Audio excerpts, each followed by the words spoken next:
네, 많은 분들이 메디케일 상담을 하시면서 가장 많이 하시는 질문 중 하나가 있습니다. 소득이 있는데도 메디케일이 가능한가요? 라는 질문입니다. 겉으로 보이는 숫자만 보면 어렵게 느껴지는 경우가 많습니다. 예를 들어 근로소득이 약 2,000달러이고 소셜연금 1,000달러를 함께 받고 있는 경우라면 단순히 합산하면 총 소득이 3,000달러가 되기 때문에 메디케일 기준인 약 1,732달러를 훨씬 초과하는 것처럼 보입니다. 그래서 많은 분들이 나는 안 되겠네요 라고 미리 판단해버리는 경우가 많습니다. 하지만 실제 메디케일 심사에서는 이렇게 단순하게 계산하지 않습니다. 특히 65세 이상이거나 장애가 있는 경우에는 보건복지 기준, 즉 SSI 방식의 소득 계산 구조를 적용하게 됩니다. 이 구조를 이해하시면 왜 소득이 있어도 메디케일이 가능한지 훨씬 쉽게 이해할 수 있습니다. 핵심은 겉으로 보이는 총소득이 아니라 공제를 적용한 이후의 계산소득을 기준으로 판단한다는 점입니다. 먼저 근로소득을 보겠습니다. 근로소득은 일정 부분 공제가 적용됩니다. 기본적으로 20달러와 65달러를 먼저 빼고 그 다음 남은 금액의 절반만 실제 소득으로 반영됩니다. 쉽게 말하면 실제로 버는 돈의 전부가 아니라 일부만 인정된다고 보시면 됩니다. 예를 들어 실제 상담 사례를 하나 말씀드리겠습니다.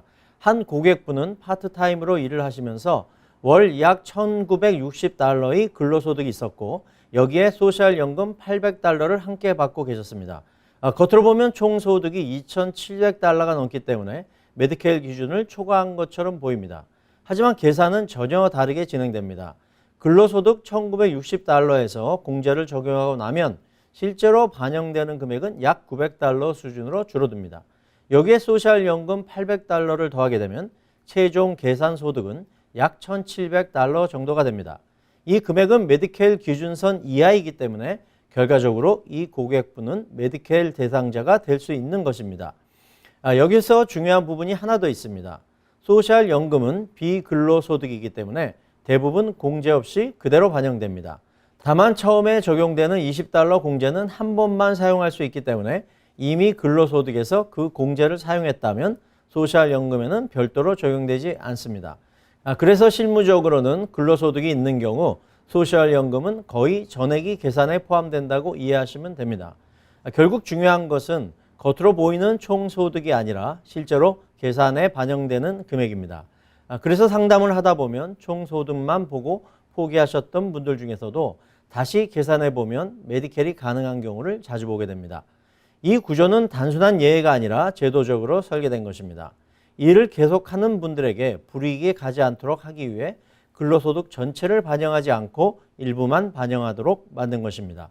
따라서 메디케일 가능 여부를 판단할 때는 단순히 얼마를 벌고 있는지만 보지 마시고 그 소득이 어떻게 계산되는지를 함께 보셔야 합니다.